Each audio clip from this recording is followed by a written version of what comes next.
אתה שעינינו אליך ולא נדע לאן אתה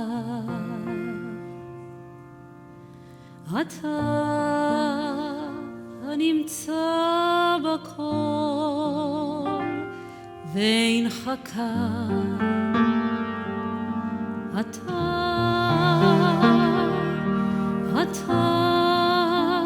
ששאלנו אותך ולא ענית דבר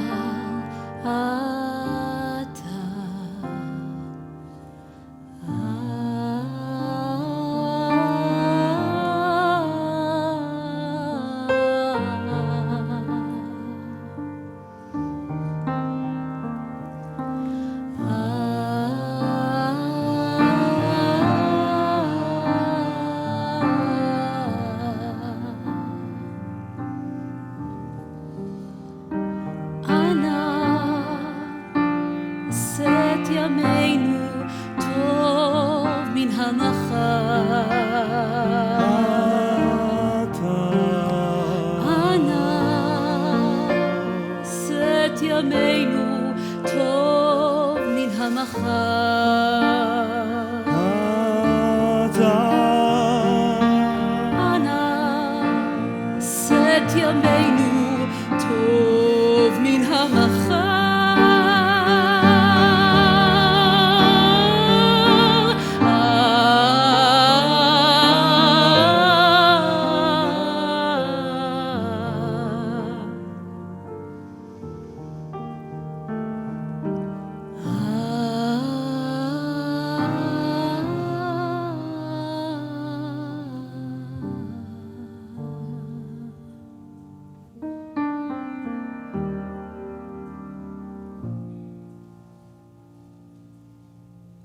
Please, make our day better than tomorrow. What does it mean to wish that today, hayom, will be better than tomorrow, machar, like we just sang? Ana aset yameinu tov min hamachar. Wouldn't it make more sense to ask that tomorrow will be better than today? And yet, this Israeli poet, Ariana Harana Cohen, prays that today will be better than tomorrow. This prayer, by the way, was published in our new Siddur by the Israeli Reform Movement, Tfilat Adam, and it is considered part of our prayers, so we connect to it very much. While we don't know what tomorrow will bring, it is so human, especially now, to assume that tomorrow will fail us. How many times was your mind filled with negative thoughts before you fell asleep? We all know this feeling, right? Right before we fall asleep, we think of all the things we messed up today and all the things that can still go wrong when we wake up. Perhaps this is why our tradition tries to protect us by reciting empowering prayers last thing at night and first thing in the morning. Before we go to sleep, traditionally we say, Shema Yisrael. Hear, O Israel, you definitely know this one. Adonai is our God, Adonai is one. We're reassuring us that we have a powerful God guarding us. And when we wake up, we traditionally recite Modeh Ani, or Moda Ani, thanking God for restoring life within us, reuniting our souls to our body, reminding us yet again that a higher power is watching over us. The existence of these prayers prove how much we need validation as we transition into a new day, into tomorrow, machar. They demonstrate how much we need help to stay positive. These prayers can be extremely comforting, but the harsh truth is, and we're Israeli, so you can count on us to tell it like it is, it doesn't always work. It doesn't always work. The tragedy of October 7 is a dark reminder of that. As Israelis, we have been waking up to a nightmare ever since. Day by day, we open our eyes to see that those that we've brutally lost, a large part of Am Yisrael, are still gone, some of whom we lit candles for and hope for their return.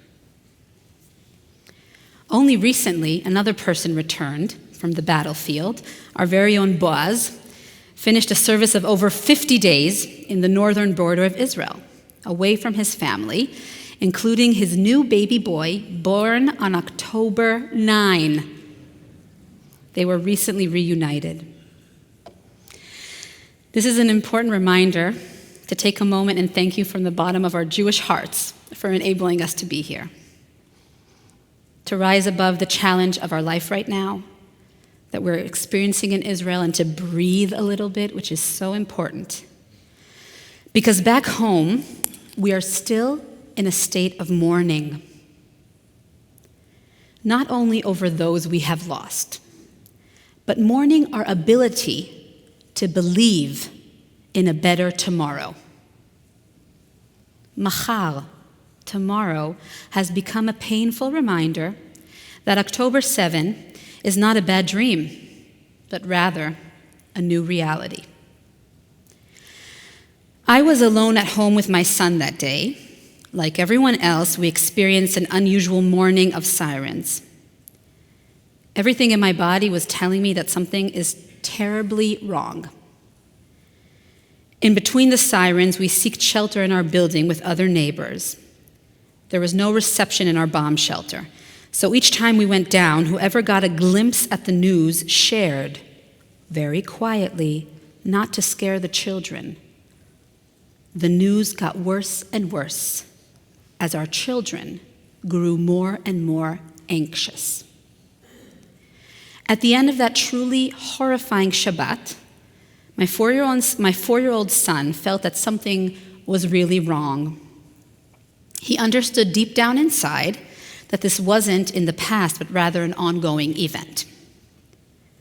As I was tucking him in at night, he said, "Ima, I'm afraid that a big bird is going to come and take me away." He was afraid of tomorrow. We all were. We still are. Maybe now this quote makes a little more sense. Ana aset yameinu tov min hamachar. We might be mourning yesterday. We might be scared of tomorrow, but there is always today. Hayom, there is always now. Please, God, make today better than tomorrow. But how? Why should we be present and hopeful that today can be good if yesterday was so bad? If only yesterday 2 shops right here nearby were violently vandalized in Scarsdale. This really pained us to hear. Perhaps like our prayers, we can turn to our Jewish calendar to see what's happening right now for some wisdom. For instance, this week, in the midst of everything going on, the entire Jewish world paused to acknowledge the trees that provide fruit in the land of Israel, celebrating Tu B'Shvat. We also brought dates from Israel if anyone wants to try. I would love to have you come and taste the incredible fruit that these trees provide, but I can't. It's not because you won't come. We actually heard that you're going to be coming in March as a congregation, so this is a reminder to sign up to your emergency mission to Israel. We want to see you on the other side. It's been extremely meaningful that all across North America, your leaders and your communities have been coming to be with us and pray with us. I can't bring you to taste the fruit now in Israel because it hasn't grown yet from the trees. Confused? I know. It is confusing. Our grand celebration for the trees happens while the branches are naked of their fruit. Yes, we celebrate naked tree trunks and branches. And while this might sound strange, there is a great traditional wisdom in our practice that can help us be present in the now. Because we have chosen to celebrate the potential of the fruit and not the fruit itself. In the middle of the month of Shvat, most of the rain has fallen in Israel, and we know today that tomorrow the fruit will begin to grow. You see, sometimes tomorrow fails us deeply, and still, the potential of growth is all around us. A baby boy was born in Jerusalem on October 9. Many of our wounded from the war survived and are recovering in our hospitals, getting stronger by the day. Reserve soldiers, men and women, mothers and fathers are returning home after a long time risking their lives for us in Gaza. On the radio, we are starting to hear songs that are not only sad, and even new music is inspired by the war is being heard. The printing press of Kibbutz Be'eri reopened shortly after the war started. Kibbutz Be'eri, I know you've heard a lot about from your congregant who's from there. With many of its workers missing still in Gaza, they are committed in this printing press that means so much in the area, iconic to the area. They're committed to growing back to their full potential. This is why our pioneers, our chalutzim, the founders of the State of Israel, loved Tu B'Shvat. It gave them hope to continue and work the very harsh land of Israel, because they understood that by doing so, they were fulfilling its full potential as a land that can be flowing of milk and of honey. Here's Shani, inscripted here's the pasuk, yeah? It is a land of wheat, barley, grapes, figs, pomegranates, a land Amazing. of olive trees and honey. So Tu B'Shvat is here with us. Besides physically working the land in the harsh land, pioneer composers and musicians and poets also were trying to establish a new Israeli culture when establishing the state. And one of the songs, is it here already? Yeah. One of the songs up here became very popular in the 1950s. The text, "The Land of Milk and Honey," as we read together here. And the tune was so popular it even turned into a horror dance. It was sung around the kumzitz. I'm sure most of you know it. People regarded the tune as traditional or folk, but actually it was written in 1952 at the Music Teachers Seminary in Tel Aviv by a young music student. Yeah, next one. Is it? Never mind. So go back. There was a picture of him here, but we'll show it to you afterwards, maybe. His name was Eliyahu Gamliel. His parents came to Palestine from Yemen. He was born in Tiberias before the establishment of the state. He fought in the Palmach during the War of Independence. Then Eliyahu moved to the newly established IDF orchestra as a flautist. And later on in his life, he even joined a Reform congregation in Haifa as a 70-year-old cool, vibrant musician who always carried his Arab flute with him, and he kind of, lifted up the spirits of the kehillah there. It's Kehilat Oel Avraham in Haifa, and he passed away in 2013. So let's shift.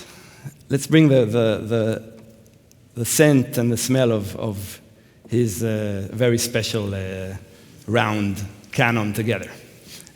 So this is a C, right? Do, good. Okay.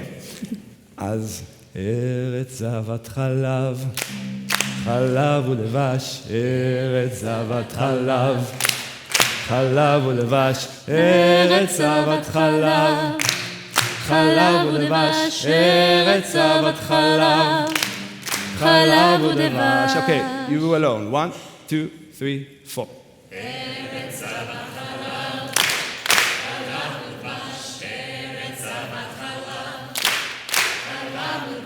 ארץ זבת חלב,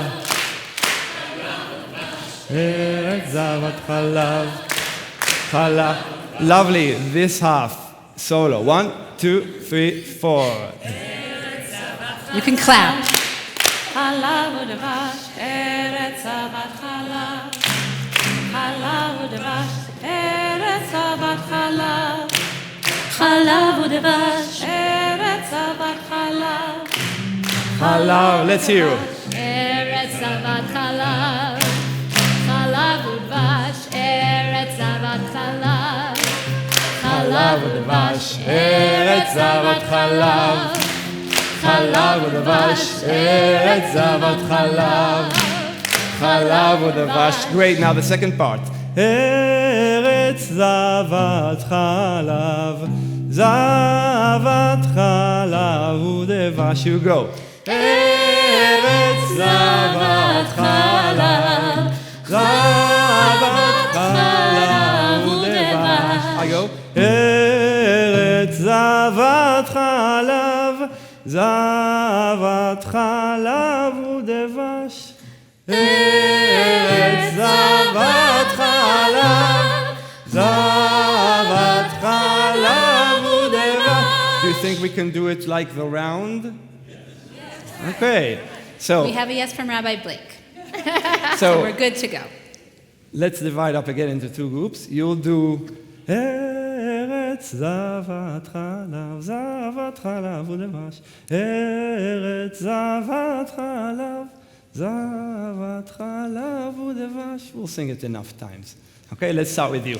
So I'll mark you when to come in. So kind of with a groove a bit. Okay, 1, 2, 3, ve.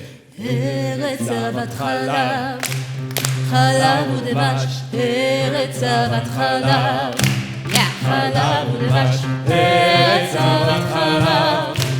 חלב ודבש, ארץ זבת חלב. Continue. חלב ודבש, ארץ זבת חלב. חלב ודבש, ארץ זבת חלב. חלב ודבש, ארץ זבת חלב.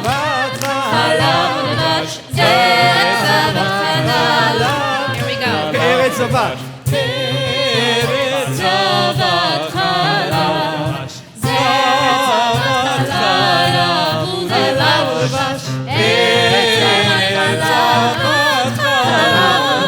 ארץ זבת חלב Okay, ודבש. Eretz zavat chalav. Everybody, where the clapping? ארץ זבת חלב. חלב ודבש. Eretz zavat chalav, chalav udvash. Eretz zavat chalav. Now all your clapping.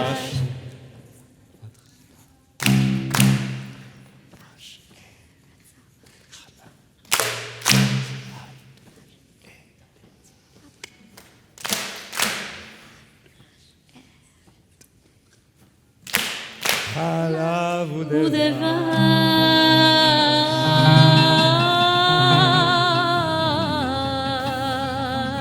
ודבש. חזק וברוך בועז. That's how we say Yasher Koach. Isn't it amazing? I didn't plan to say this, but I just learned from Boaz so much throughout the years. We were born and raised in Kilat Kor Neshama in Jerusalem, and we have our ensemble together. And he teaches me a lot. And look how we had a pulse together. We didn't even need to sing out loud. And this is what it feels like right now, our experience, that we're very connected, because what happened ba'aretz happened to all of us. So it's amazing to see that we can be quiet together and be in sync. Tomorrow will come whether we fear it or not. That really is the truth. We can prepare for the worst or choose to be present and mindful of our surroundings, knowing that growth is all around us, in nature, in community, just like we saw right now, in humanity. It is in our nature as a people, Am Yisrael, to overcome against all odds. Am Yisrael Chai. Am Yisrael Chai. We do this by celebrating the potential of life, the potential of love and peace. We do this by singing together, like tonight. Throughout our history, we sing. Standing on the parted shores of Egypt, we sang when we finally tasted freedom. Okay, it wasn't that tune, but it was those words. When we returned to Jerusalem after the destruction of the first temple, we sang, Shir HaMalot. That tune is from a cantor, Cantor Pinchovsky in Odessa. Also, we continue to compose these ancient melodies, these ancient texts. After the 6-day war in Israel, we sang, Yerushalayim shel zahav v'shel nechoshet v'shel or. That really was Naomi Shemel's words and tune. Tonight we know that perhaps tomorrow is not guaranteed to be better. I would love to tell you that it is. And we know that we are not safe yet in Israel, here, and we are not yet completely spiritually free, as much as we would want to be. But we can sing the tunes that remind us that perhaps tomorrow can be good, just like the ones we heard right now. And so we chose to end this sermon with a special arrangement of 2 Jewish redemption songs. I'll invite the cantors to join me, and I'll invite you all to rise, because we want to mark this moment right now. We want to mark this moment as a prayer for the potential of peace in the land of Israel. And we hope that moving forward, may our today be better. Amen. Ken yehi ratzon. כן, יהי רצון. יישר כוח.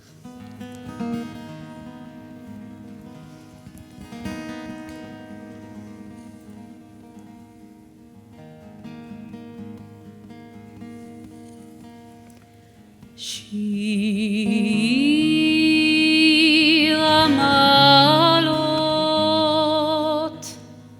בשוב אדוני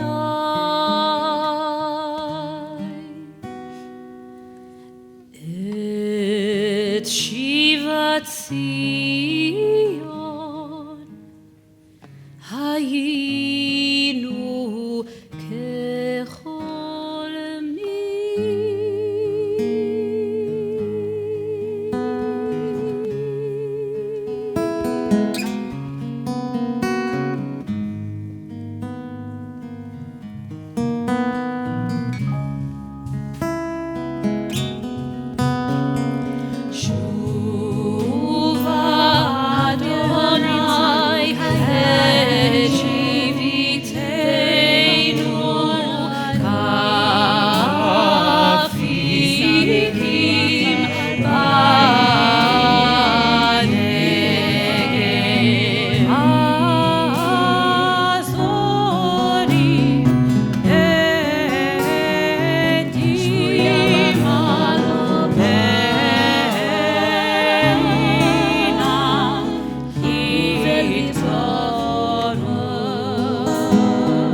ובמרות השם בסלע אלפי שמשות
Shabbat shalom. Shabbat shalom.